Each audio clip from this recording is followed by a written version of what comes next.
Bonjour les Verseaux et ascendants Verseaux et bienvenue sur votre escale astro, tracé intuitif et tarot pour la lunaison du 13 décembre au 11 janvier 2024. La nouvelle lune en Sagittaire conjointe à Mars se place dans votre secteur des projets, de l'espoir, de votre vision du futur, secteur aussi de l'indépendance, de la nouveauté, des amis, des groupes et des réseaux sociaux.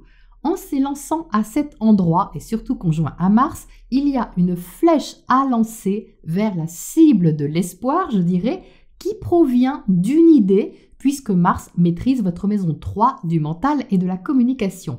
Vous pouvez donc vous exprimer plus ouvertement sur quelque chose que vous voulez partager, ou avoir envie d'apprendre quelque chose de nouveau, vous lancer dans une formation qui vous passionne, ou encore entamer une démarche pour gagner en indépendance.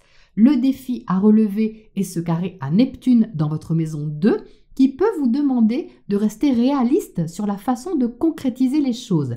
Neptune n'étant pas dans des considérations matérielles mais se trouvant tout de même dans votre secteur financier, vous pourriez opter pour une direction qui nourrit votre âme et vos idéaux mais sans réelle garantie sur ce que vous pourriez gagner.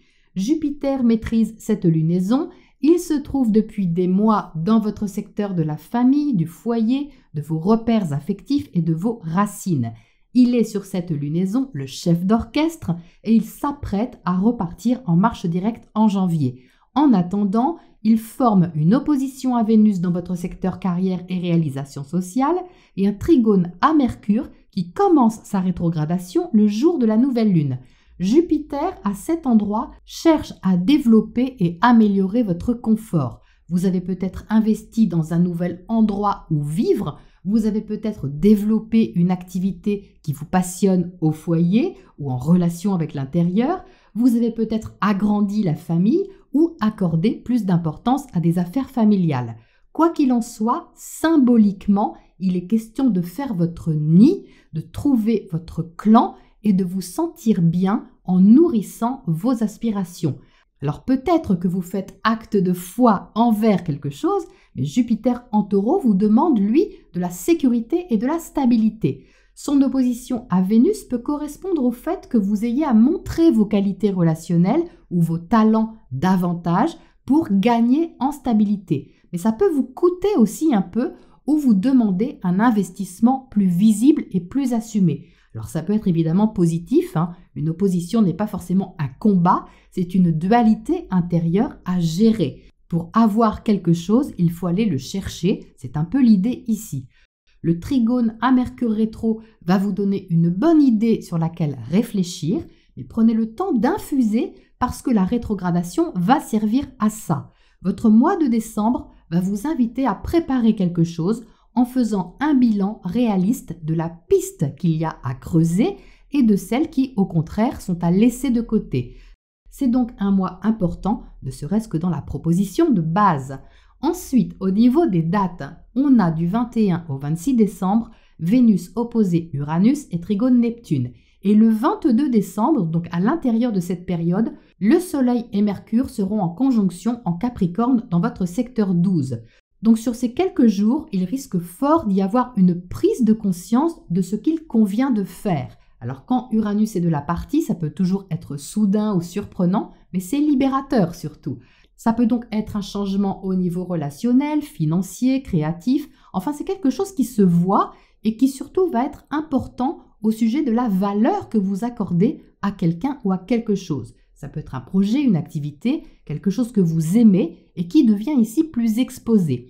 Cette démarche est accompagnée d'une prise de conscience qui peut vous permettre d'éclairer une zone d'ombre et de mieux comprendre ce qui se joue au niveau de vos engagements. La pleine lune du 27 décembre dans l'axe Cancer-Capricorne pourrait bien vous permettre de tourner une page importante en pleine conscience. Bien aspecté à Jupiter et Saturne, il peut être question de fermer une porte pour en ouvrir une autre et surtout préparer cette transition avec sérieux et application.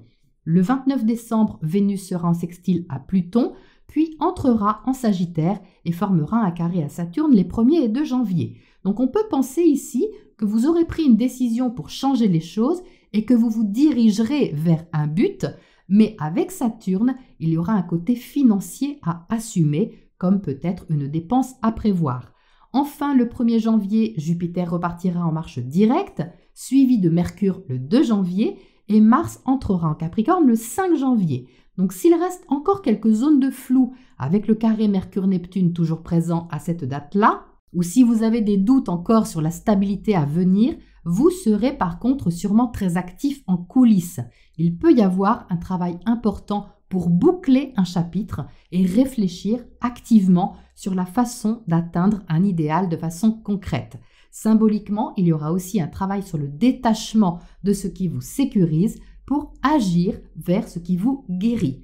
Au niveau du tracé intuitif effectué pour vous, j'ai tout d'abord l'énergie d'une théorie. Alors c'est un concept, une idée, mais c'est un peu plus qu'une idée. C'est une idée que vous trouvez bonne parce qu'elle correspond à quelque chose qui fait sens pour vous. Alors j'ai Mars dans votre secteur 11 par ici. C'est lui que je vois là qui vous tire vers le haut en disant « faut faire ça et en théorie ça va marcher ». Donc c'est assez optimiste et je dirais même un peu idéaliste ici parce que je ressens un petit côté rêveur quand même en arrière-plan, peut-être simplement parce que vous êtes inspiré par quelque chose et que vous avez la foi dans cette chose. Et en dessous, j'ai une autre énergie qui dit « ben oui, ok, la théorie, mais comment je fais pour manger moi ?» Il y a symboliquement un décalage entre les idéaux, enfin la façon dont vous voyez les choses, et un aspect plus terre-à-terre. Pourtant, c'est le fait de viser cette destination qui peut aussi nourrir vos aspirations et vos besoins. Donc il y a un lien entre les deux assez ambigu qui ressemble bien à ce carré à Neptune. Ensuite, de ce côté-là, alors c'est plus conquérant, on a une épée en plein centre, je pense que vous la voyez, et en plus le stylo a marqué plus fortement cet endroit. Donc ici, une énergie conquérante avec une idée derrière la tête qui est une idée fixe, enfin une idée bien définie. C'est pas quelque chose d'un peu hésitant où vous vous dites « oh bah tiens, je vais peut-être faire ça, on va voir ». Non, c'est beaucoup plus affirmé que ça. C'est sûrement une chose à laquelle vous croyez, qui a du sens, comme je le disais juste avant, sauf qu'ici, on a de la logique qu'il n'y avait pas de l'autre côté parce que c'était un peu plus idéaliste. Là, il y a un esprit clair, logique, pointu. Donc j'ai l'impression, les Verseaux, que vous avez à avancer avec cette idée un peu en éclaireur. Il y a un lien à établir avec quelqu'un ou envers quelqu'un avec cette idée. Et derrière vous, dans votre ombre, il y a un petit peu la même présence que précédemment, je la reconnais. Il y a un petit peu de pessimisme, enfin pessimisme c'est un peu fort, mais une énergie un peu plus poussive qui vous freine un peu. Alors soit c'est quelqu'un qui vous dit « oh là là, t'es sûr, mais je ne sais pas si tu vas y arriver, etc. » Soit c'est votre propre auto-saboteur qui vous fait part de ses doutes. Mais vous tenez l'énergie à distance, les Verseaux, qu'elle soit extérieure ou intérieure. Vous ne vous laissez pas polluer par ça, c'est comme si vous lui disiez « oui, bah tais-toi 2 minutes et laisse-moi réfléchir avec bon sens et logique, j'ai pas besoin que tu me sapes le moral. » Voilà, c'est ce que j'ai par là. Ensuite, de ce côté, alors j'ai le fait de se pencher sur quelque chose, se pencher sur un problème, une question, une thématique qui demande à être regardée de plus près. Alors ici, j'ai clairement ce soleil en Capricorne conjoint Mercure rétro parce que j'ai 2 énergies ensemble qui correspondent complètement à cet aspect. Donc, autour du 22 décembre, le tracé attire votre attention sur le fait de chausser des lunettes adaptées pour regarder quelque chose avec sérieux. C'est comme un examen approfondi. Alors ça peut être un examen de santé, pourquoi pas, ou encore un examen des comptes, ou un examen d'autre chose, mais c'est du concret, soit parce qu'il s'agit du corps, soit parce qu'il s'agit d'argent, soit parce qu'il s'agit de gestion ou de préparation concrète de quelque chose. Et ça requiert une fine observation de la situation pour effectuer un bilan. J'ai vraiment une scène ici, se pencher sur une table, de mettre des lunettes et de dire « bon, alors, on va regarder ça minutieusement et dans le calme. Donc voyons comment on peut comprendre ça et travailler dessus de façon efficace. » Voilà ce que j'ai. Donc des fois, le fait de vous dire ce que j'entends peut vous paraître plus clair que des explications. C'est la proposition par là. Et enfin, de ce côté-là, alors on retrouve notre épée. Par contre, ici, elle est en signature. Il y a ici 2 parties. Alors, 2 parties extérieures ou 2 parties en vous qui se mettent d'accord. On ne sait jamais comment la symbolique peut se manifester. Mais quoi qu'il en soit, il y a une signature, un engagement entre deux énergies qui ne sont pas forcément sur la même longueur d'onde au départ. Disons que j'en ai une qui est confiante, enthousiaste et pressée d'avancer, et l'autre qui subit davantage. Donc voyez comment vous pouvez adapter ça. Peut-être que vous vous sentez obligé de renoncer à quelque chose, mais que d'un autre côté, c'est libérateur et ça vous fait avancer. Ou alors, si c'est extérieur, peut-être que vous signez quelque chose d'un peu pesant, mais que vous ne pouvez pas faire autrement et qu'au final, c'est une bonne chose. Enfin, quelle que soit la façon dont vous co-créez avec cette énergie-là, le conseil est de vous engager en conscience et de ne pas vous laisser influencer par quoi que ce soit. Donc le mieux, c'est d'attendre quand même janvier, que Mercure soit reparti en marche directe et qu'il ait passé son carré à Neptune. Comme ça, vous serez bien clair avec vous-même et avec la personne ou les personnes concernées. Voilà les Verseaux pour les messages de votre tracé intuitif et on termine par les tarots.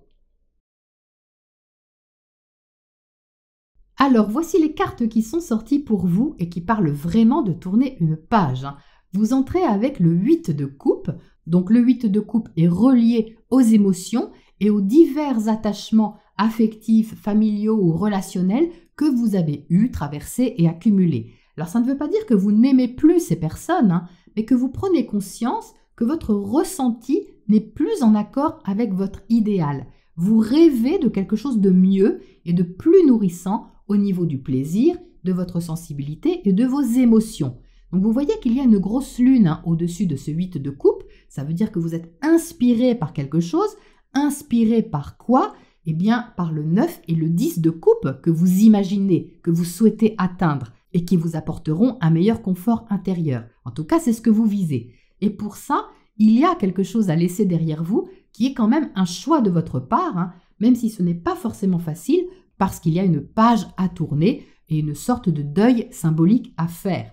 Alors ce deuil symbolique est représenté par la carte de la mort que vous avez au centre. Ça veut dire que vous avez conscience que vous êtes arrivé à un point de bascule et qu'il faut changer les choses. Ça ne veut pas dire de tout abandonner, tout quitter et envoyer balader la terre entière. C'est pas ça, c'est beaucoup plus fluide que ça. Mais c'est fort aussi parce qu'avec la mort, c'est un changement nécessaire qui va se gérer sur la durée. C'est pas un changement juste sur 2 jours. On parle ici d'une transformation intérieure qui permet de préparer une renaissance. C'est une régénération complète qui est inévitable pour repartir sur des bases saines et plus épanouissantes. Donc évidemment, vous ne savez pas aujourd'hui quels fruits vous allez obtenir plus tard, mais vous pouvez déjà travailler sur quelque chose, nettoyer, classer, vider, fermer. Et avec le 6 d'épée à droite, on a un soulagement qui montre que même si c'est un passage un peu inconfortable, c'est quand même pour aller vers un apaisement et plus de tranquillité et d'harmonie. Ça peut passer par un conflit intérieur comme ça apparaissait tout de suite dans le tracé. Parce que le 6 suit le 5 d'épée qui bataille un peu au niveau du mental et je ressens sa subtile présence derrière la mort, comme une résistance mentale au changement nécessaire. Mais vous déciderez sûrement que c'est la bonne direction à suivre et surtout vous le sentirez. Et c'est ça qui vous soulagera au final. Voilà les Verseaux pour cette lunaison que je vous souhaite agréablement transformatrice et je vous souhaite une très belle fin d'année.